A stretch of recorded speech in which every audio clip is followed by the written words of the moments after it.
Bonjour les amis. Alors, en quoi la recherche de notre ADN peut nous aider pour notre santé? Non, ce n'est pas pour trouver nos ancêtres.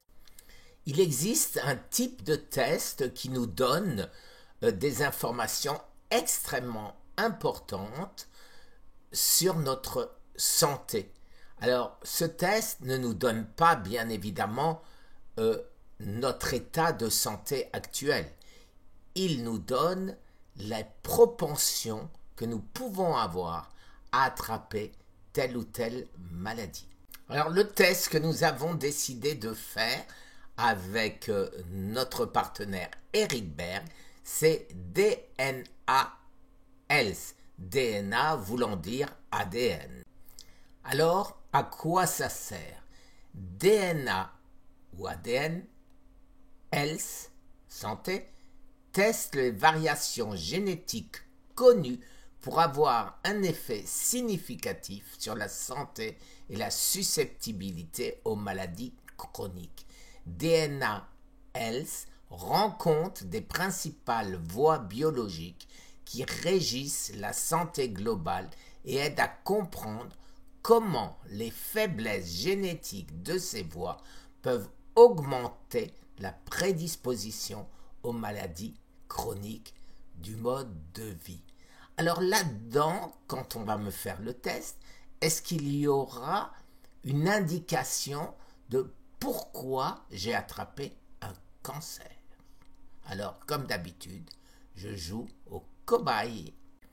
Alors, notre ami Eric Berg m'a commandé ce test. Alors, vous voyez, c'est bien le mien, Guy Tenenbaum. Et dessous, vous allez pouvoir voir mes résultats. Alors, voilà, il nous explique comment lire les résultats.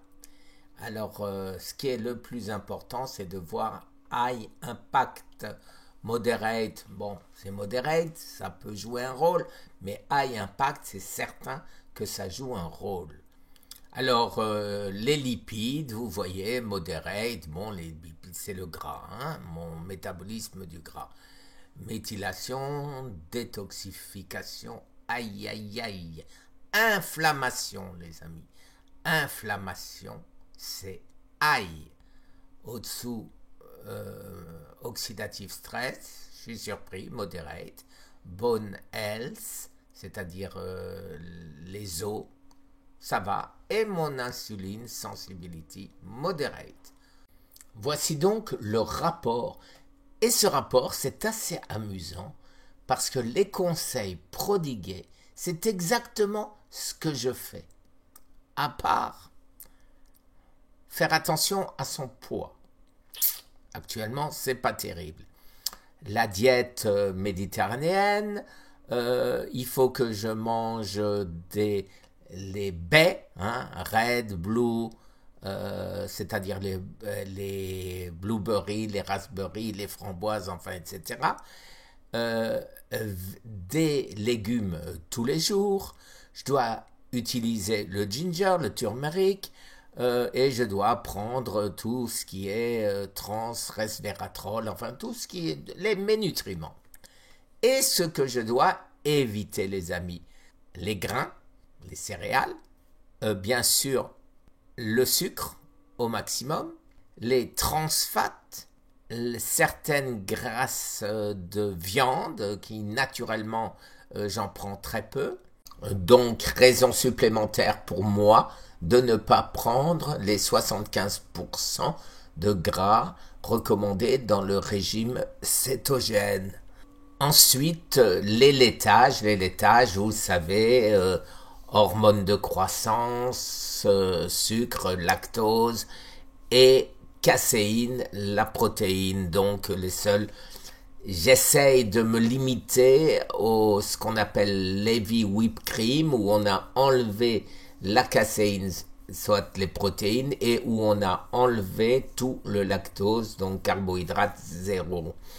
Alors celle-ci, j'en prends, et je prends du ghee, bien sûr, le beurre clarifié, et je prends aussi du fromage de brebis uniquement, mais raw, c'est-à-dire non pasteurisés. Réduire les prises d'oméga 6 fatty acides. Ça veut dire toutes les huiles de grains, dites huiles végétales, à supprimer totalement. C'est des véritables poisons pour nous. Alors suit une liste de conseils, quoi manger, comme les sardines, les maquereaux, 3 fois par semaine, les oméga 3 en supplément peuvent aussi être conseillés et bien sûr il recommence avec l'huile à supprimer absolument. Après en ce qui concerne voilà gluten free, supprimer tout ce qui est grain. Et on continue, voilà ce que les vitamines, les métabolismes, ce que je dois faire. Donc vous voyez que c'est extrêmement précis avec des détails. Par exemple, pour moi, prendre de la B12, qui est là, s'entraîne un flash, c'est des fois un peu compliqué. Ensuite, une table qui résume tout ceci, j'irais dire. Vous voyez où vous avez mes réseaux et les Gene Impact. Et là aussi, on voit que le COMT est important pour moi. Et tout ceci, ça fera l'objet d'une autre vidéo, probablement en compagnie d'Eric Berg, pour expliquer tout ceci. Juste un petit détail, la vitamine A, il faut la prendre de manière naturelle avec les produits alimentaires qui ont de la vitamine A, parce que la vitamine A synthétique ne sert quasiment à rien du tout. Ah, les lipides. Vous voyez, il y a 31 pages qui expliquent. Je ne sais pas ce que ça explique en fait, parce que je ne comprends pas tout. Je ne suis pas biologiste. Voilà les amis, je pense en avoir fait assez. Je vous mets bien sûr, comme d'habitude, mes résultats en dessous de ma vidéo. Et comme ça, vous pourrez les consulter si vous le souhaitez, pour comprendre et éventuellement commander vous aussi. Maintenant, je rappelle toujours ce qui est très important pour moi. Je n'ai aucun intérêt financier avec quelque boîte que ce soit. Avant de vous quitter, j'aimerais préciser que si vous êtes stressé, tout comme je l'étais, tout comme Fred, mon ami Fred Evrard l'était, oui, nous pouvons avoir un cancer, même en faisant très attention à son alimentation.